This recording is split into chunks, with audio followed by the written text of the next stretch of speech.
What's up, fun fans? James Dillard here, and I got my new shipment of Dubby Jitterless energy drinks. Want to open it here with you.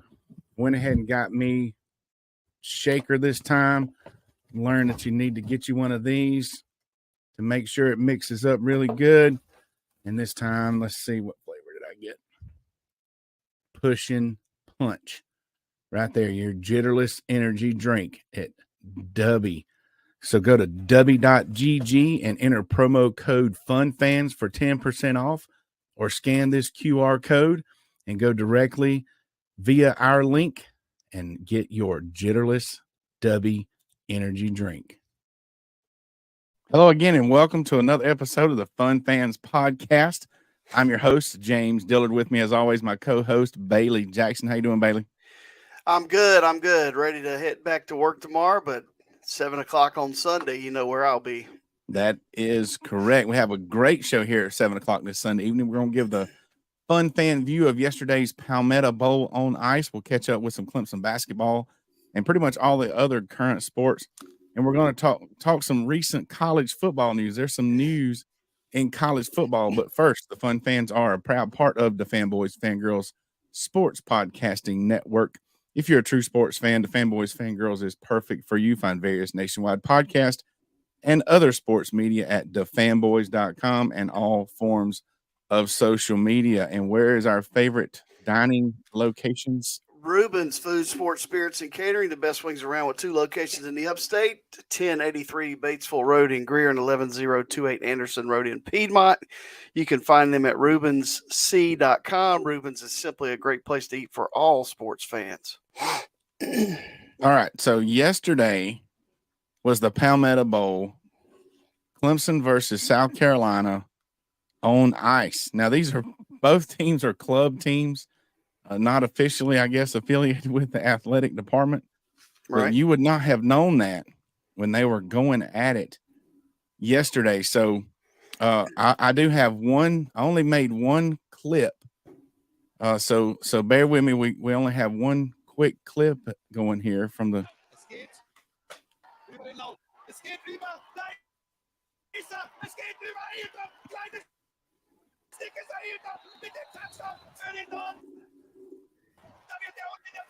That doesn't look like it. Wait a minute, is that not what Clemson Carolina gets together? It's got to be football, baby. Was that not football on ice?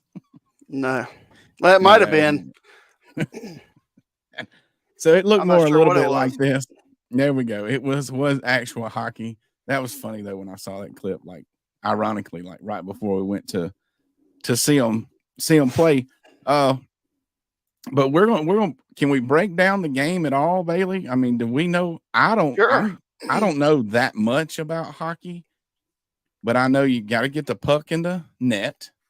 I know there's rules about the lines, and certain people kind of like soccer.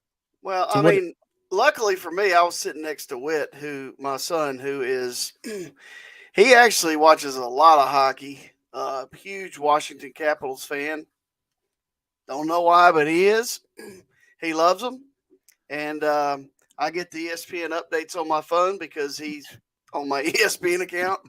And, he was talking me through some of it. The most interesting thing to me, look, it was clear to me that Carolina had a little bit better hockey players. Mm-hmm. They've been a club a little bit longer. Their coach had on a coat and tie like hockey coaches. And made all the difference. They were better controlling the puck. Excuse me. It's like in soccer, you control possession. Well, Clemson didn't control the puck as well as Carolina. And honestly, Carolina scored a shorthanded goal. That was rough. Clemson was on a power play and Carolina got a breakaway. So, those things, that's why you get beat 5-3. But hey, had a good time. I hate to say this, that was my first ever live hockey game. Oh, really? Yes. Oh, yeah. So I've been to some hockey, and see, Grayson and I are Bruins fans, and there's a story behind how we got to be Bruins fans, and I'll save that for another show. Okay. As Bailey said, when the teams were shaking hands, the score was 5-3 in favor of the Gamecocks. I noticed. I mean, you could tell that the Carolina as a team, we have some pretty fast skaters, but as a team, those guys seem to be a little faster. And the bottom line, if you can, that helps control the puck. When you can get to it quicker and get up and down the ice quicker. But we did have it was still fun. Oh, it was fun. We had a great time. There we are. We didn't get our entire group in the picture, but there's the fun fans with the hockey guru Wit. That's it. At the place, and it's an exciting sport. I mean, it is a fun sport to watch. It's way more fun, I think, in person than most sports are way more fun in person than on TV. But hockey just takes it definitely to another level. I thought there was a very good crowd. How many people? 3,000-4,000 people at least were there, maybe more. Yeah, maybe. There were definitely more than they expected to be there because they only had one concession stand open until about halfway through the entire event. So they opened another concession stand. And, for most Clemson fans, it was a really good location being in downtown Greenville. But I give the Gamecock fans some credit. I think we were outnumbered, Bailey. Don't you think? The fan. Yeah, and I tell you, the only one I took exception to was the Swamp Rabbit mascot, who clearly was pulling for the Gamecocks. What's up with that? He's supposed to be a homer. We're supposed to be a home game for us. And I told Whit, I said, he better not waddle over here with that mess. Yeah. So the Swamp Rabbit, the Tiger Cub, the Tiger and the Tiger Cub were there, right? And the drum line. And the drum line, but Cocky was not there because it was like a home match for us. So the Swamp Rabbit took it upon him or her itself to kind of become the mascot for the Gamecocks, and that was just like a slap in the face of upstate fans. Like I said, good thing he didn't come over to our seat. Well, if they would have come over, there may have been more fights. So the only thing, in my opinion, another breakdown, you talk about hockey, and you don't want there to be like big brawls or whatever, but you go to hockey for the hits, and they let them get into it a little more, so that kind of makes it a little more fun for the fans. But I think there were a minimal amount of fights considering it was hockey and a rivalry match. Yeah, it was a little chippy. It was a little chippy.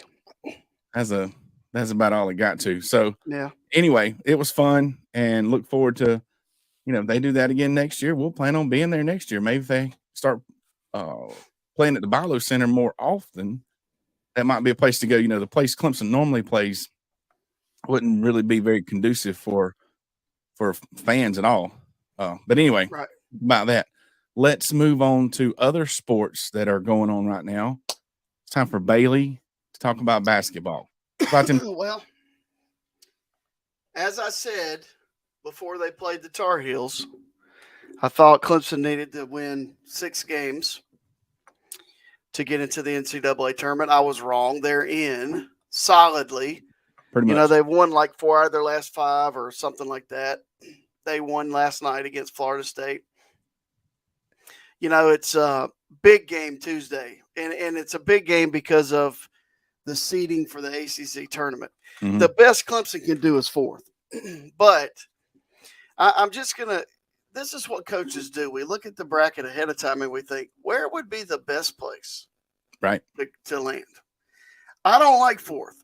Even though you get a double bye and you basically advance 2 rounds in the tournament. If you win that first game, you more than likely play North Carolina, which North Carolina's a good team. We've already talked about that, yada, yada, yada. But if you actually finish 6th, which there's still a chance of that, you could be matched up with the 3rd place team, which is either going to be Wake Forest or Duke, depending on how it ends up the last 2 weeks. And Clemson still has a game Tuesday night against Pittsburgh at home. They beat Pittsburgh way back in December at Pitt. Pitt's been playing really well lately. Yeah. Both teams are 9-7. So that's a huge game. Clemson is 1 game out of 4th place. Yes, there are 4 or 5 teams kind of squeezed into that after 1, 2, and 3. Yeah, and then you play at Notre Dame Saturday, and then at home against Syracuse the next Tuesday, which is supposed to be senior day. So It is what it is. And then the last regular season game is at Wake Forest, which will be a very, very tough game to play. Yeah. But anyway, they seem to play better in tough situations on the road anyway. Yeah. So it's happening. It's happening. Pulled out last night. Obviously played good enough to win, but they do seem to play better. They still play better on the road. And the only loss in this little stretch, is it the only loss? Is that like heartbreaking 1 point loss? And that was kind of crazy. They've lost their games in conference, other than the North Carolina game. It's like a total of 8 points. Their losses, something like that. And then the ACC tournament starts on March 12th in Washington, D.C. March 12th. All right. Well, we look forward to the postseason for Clemson. And like Bailey, and Bailey's not the only one saying, if you're watching the games and listening to the folks on the bracketology, Clemson is, they're in like Flynn. It'd be very unfortunate if they lost out. They might drop to a 10 seed or something instead of but right now they're projected like a 5 or 6 or 7 or something like that. Yeah, like 5. They're 25th in the net, which is that's a 4 or 5 seed, 6 seed max right now. So that's a big deal. All right. Other winning programs at Clemson, gymnastics defeated the University of North Carolina recently. So that's awesome. And they're just everybody. You go to work, you go places, you see on social media, it's still extremely fun. We need to go to a gymnastics meet, Bailey. Everybody's fired up. If I can get baseball. Baseball had a successful weekend, took the series from Kennesaw State. Is that right? I don't know if it was successful or not. They got beat 18-1 Friday. Well, I'm gonna play your role. That happens. It's just one game. The amount of runs you lose, and seriously, and sometimes a baseball game just gets away from you. Well, and the greatest thing is Coach Bakich took out the entire lineup and put subs in. I love it. Yeah. If you're going to go out there and stink up the field, we'll give somebody else a chance to go out there. I love it. Amen. And that would be their only loss on the season now, so that would put the Clemson Bay, they're ranked 9th or 10th, depending on what poll you look at. Let's see, 4, 5, 6-1 on the season. Yeah. So doing really well. Play USC upstate. Hey, did you?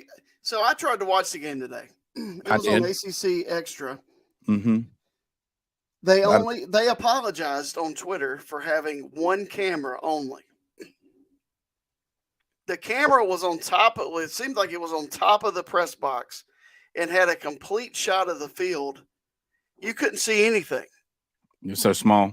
And it had the radio feed from, I guess it's 97.5 The Fan.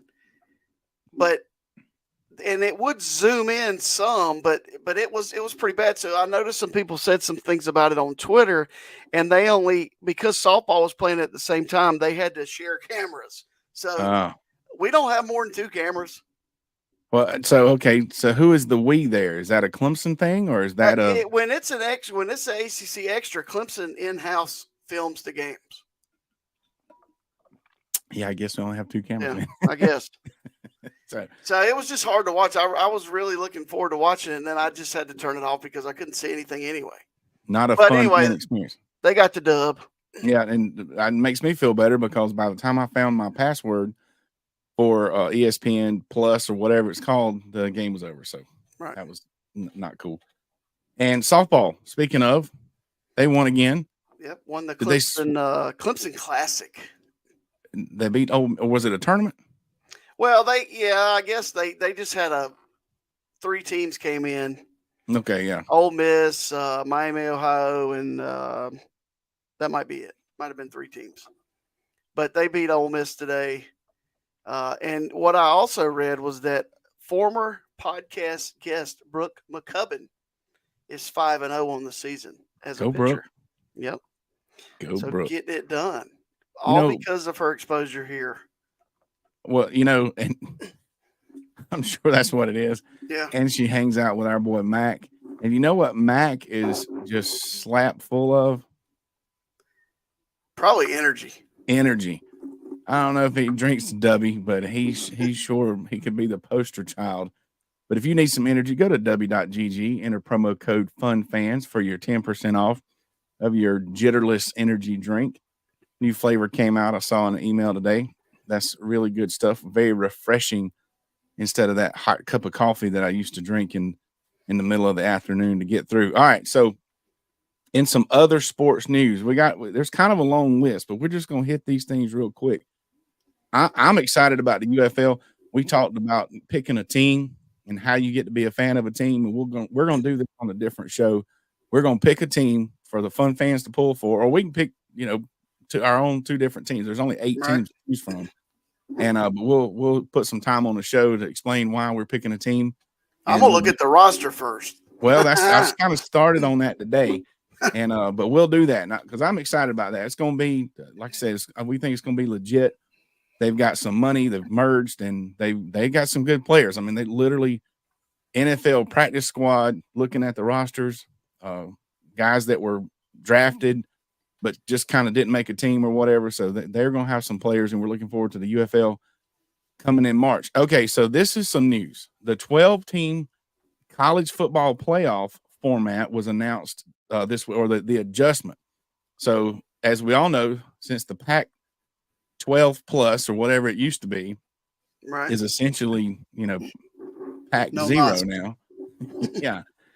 Instead of the top 6 conference champions automatically making it into the 12-team playoff, they simply used a little bit of common sense. It's crazy. And they dropped it to the top 5 conference champions, and they're seeded 1 through 5 based on their ranking in the college football playoff ranking. And, the 1 through 4 get the buys. This is extremely interesting because I've looked and I've looked and I've looked, and I've listened and I've listened and I've listened. But this means a handful of things here. It does not designate conferences. Right.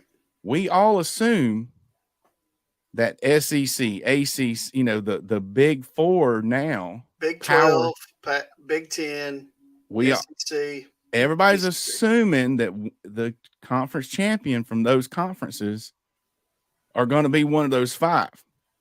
And more than likely they will be. But from what I've seen and how it reads, there is no guarantee. Right. In the crazy event that, let's just, everybody says ACC is the weak one. Let's play the weak role. Or maybe it's Big 12.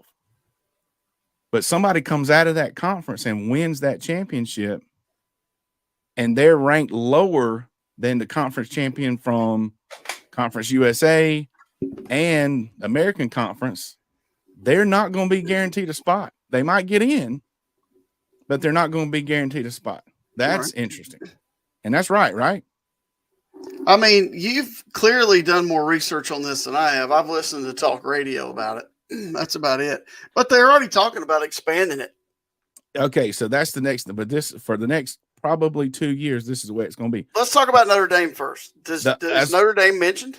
The other thing that is extremely interesting in this, if the top 5 seeds are from those top ranked conference champions, that means Notre Dame, the highest they could possibly be seeded is 6. They could be undefeated and have whooped everybody up one side and down the other, and they will not get a bye. They will be the 6th. Look into this a little bit. I'm telling you, that's the way because I have read and heard that as well.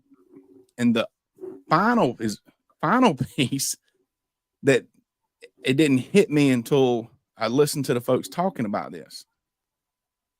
Everybody thinks 12, the top is 12-team playoff, 12-team. No.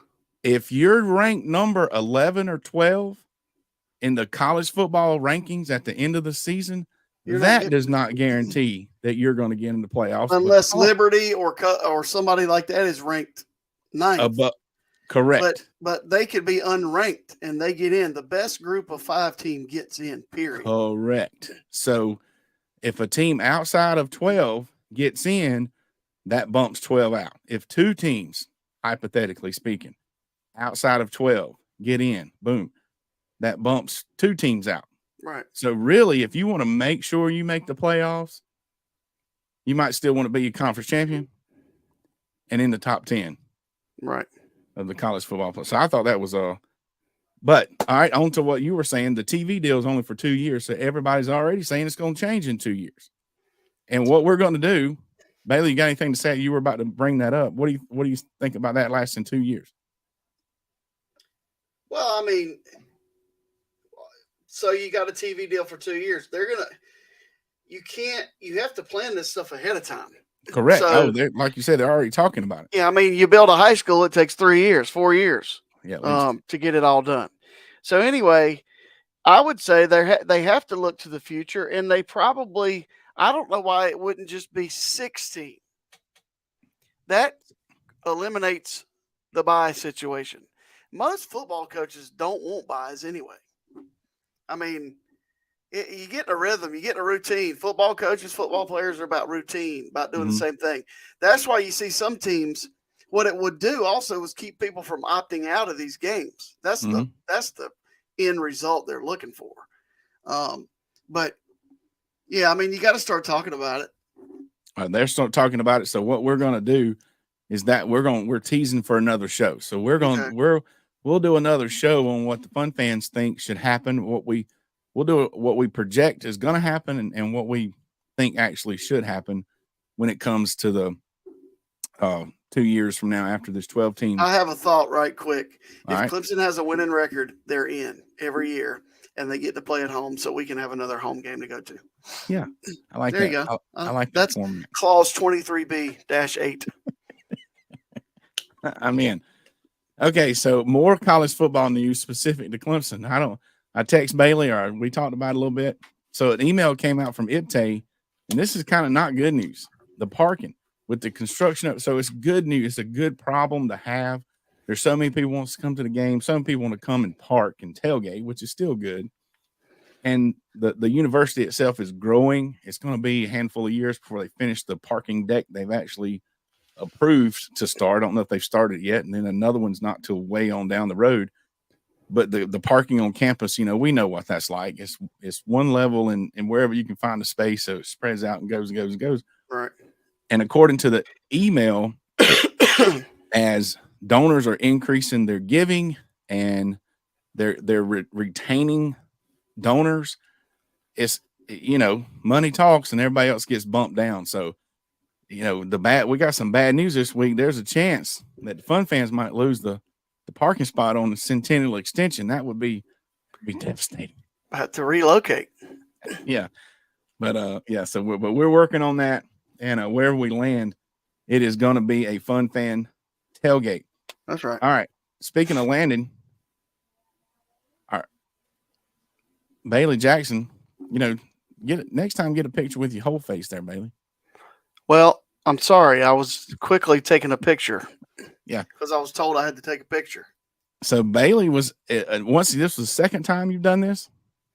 Yeah, so I was the color commentator on the 5A girls and 5A boys lower state championship Friday night in Florence, South Carolina.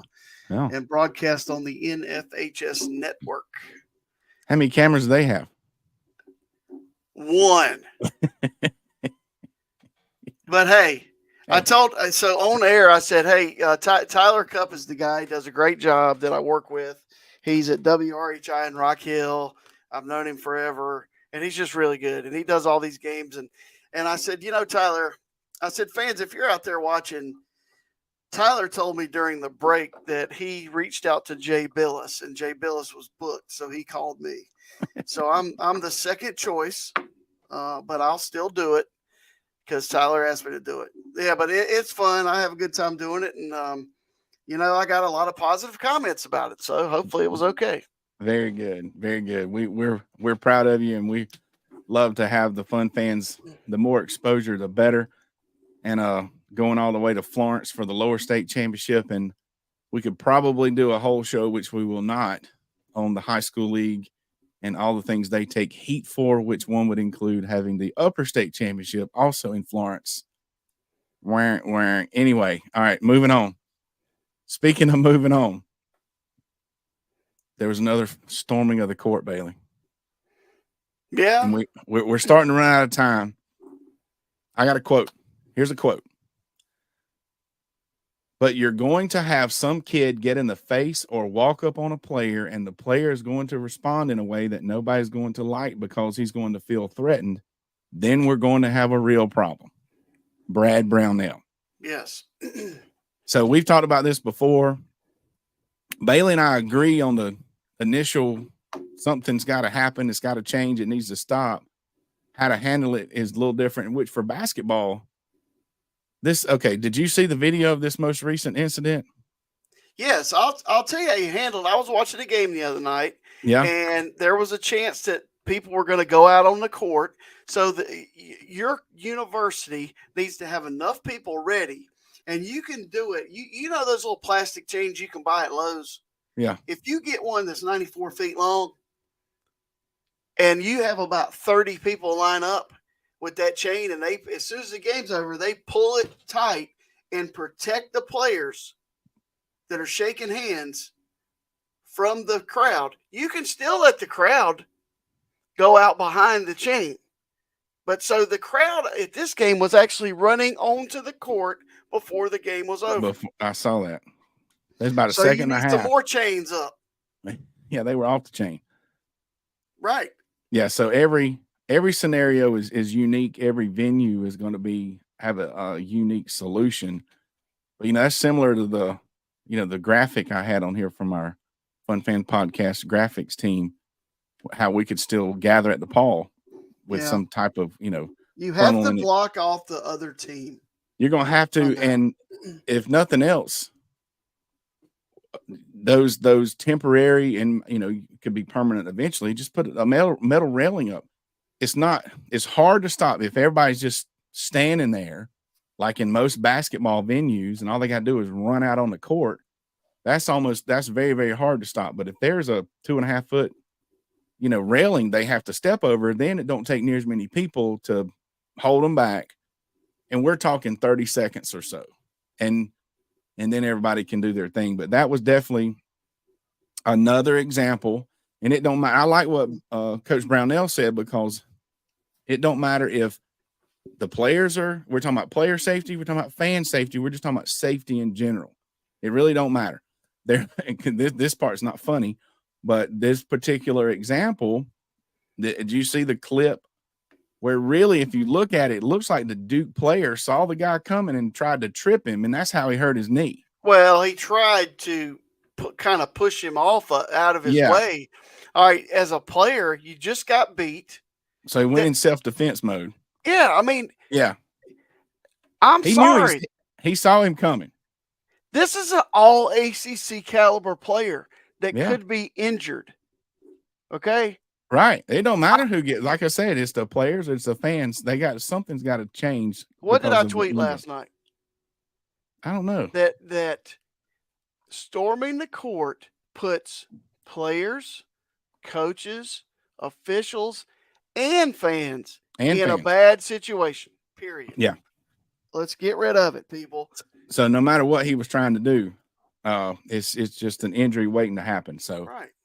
I think this will definitely be season's almost over. You think something will happen before the year's out, or think something's going to happen before next year, without a doubt? I don't know, but the fans at Little John are so lame this year for whatever reason. No chance of storming a court. I'm getting tired of seeing Brownell and PJ Hall trying to get the crowd pumped up. Man, come on. Let's go, Tiger fans.